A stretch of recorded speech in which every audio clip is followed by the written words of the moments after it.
The 2025 Azad Kashmir protests, global context, and new dimensions of Kashmiri consciousness show a public awakening in a JK in 2025.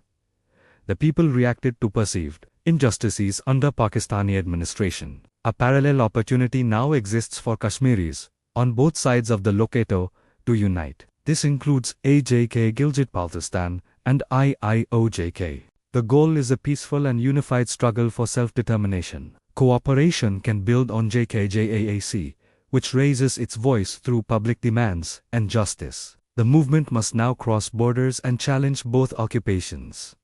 Its aim is the right to self-determination under international law. It also seeks accountability for human rights violations. The movement wants long-term stability through peace and justice. It must rely on constitutional, diplomatic, and civil society methods. These methods help avoid further human loss. In this wounded region, international resolutions form the base for cross-border cooperation. The UN and OIC recognize the right to self-determination for Kashmiris. These resolutions give moral and legal legitimacy to the movement. They show it is not separatism, but fulfillment of global commitments. UN Resolution 47 of 1948 and the 1949 UNCIP resolution stress a plebiscite. These are tied to Article 1 of the UN Charter. They also link to Article 1 of the ICCPR. In 2025, these documents still guide the issue. The UN paper S 2025-84 repeated the need for UN supervision. Pakistan marked January 5 as Self-Determination Day.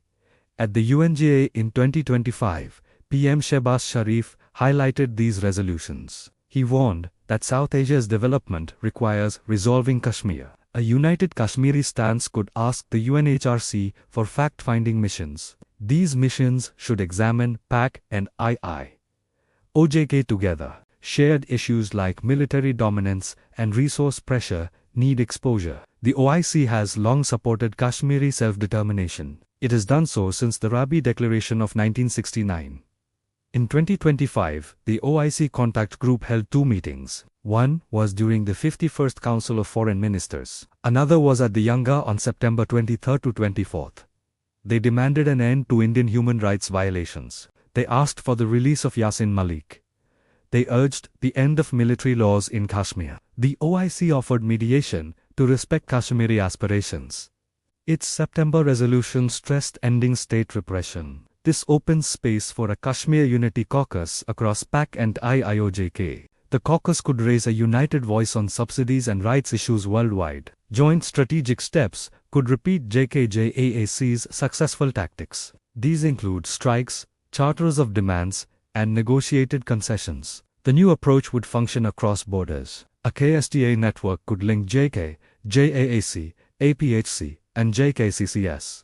Digital town halls could build a common manifesto. The focus would be justice, demilitarization, and electoral reforms. The diaspora plays a major global role. Over 1 million Kashmiris in the UK, US, and Canada helped the cause. In 2025, protests in Birmingham, Bradford, and London drew thousands. These events ran from September 30th to October 2nd.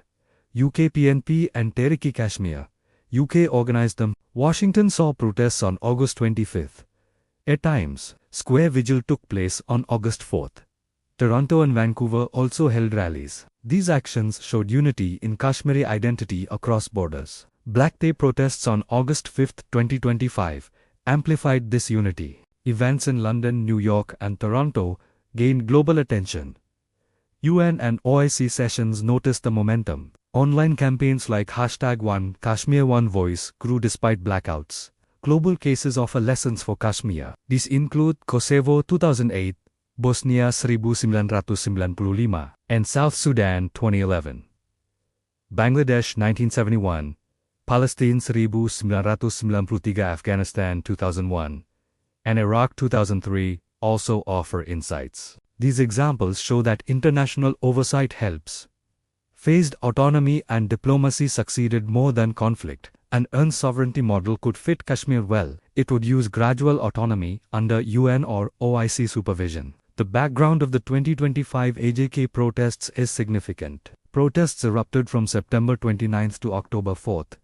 JKJAAC lead shutterdown and wheel jam strikes. Rallies spread through cities like Muzaffarabad. 10 people died and over 100 were injured. Victims included civilians, protesters, and police. The government imposed internet and media restrictions. Schools closed and extra forces arrived from Punjab and KP. Protesters demanded lower electricity rates and wheat subsidies.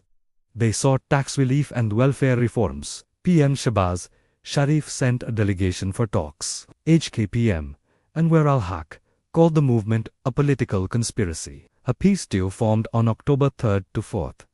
It accepted 90% of the demands. Subsidies increased and the cabinet size fell. Compensation was approved and cases were withdrawn. Yet media blocks and military silence exposed state opacity. Leaders like Sardar Tanvir, Ilyas, Shaukat Nuwas, Mir and Tahir Kokar condemned this.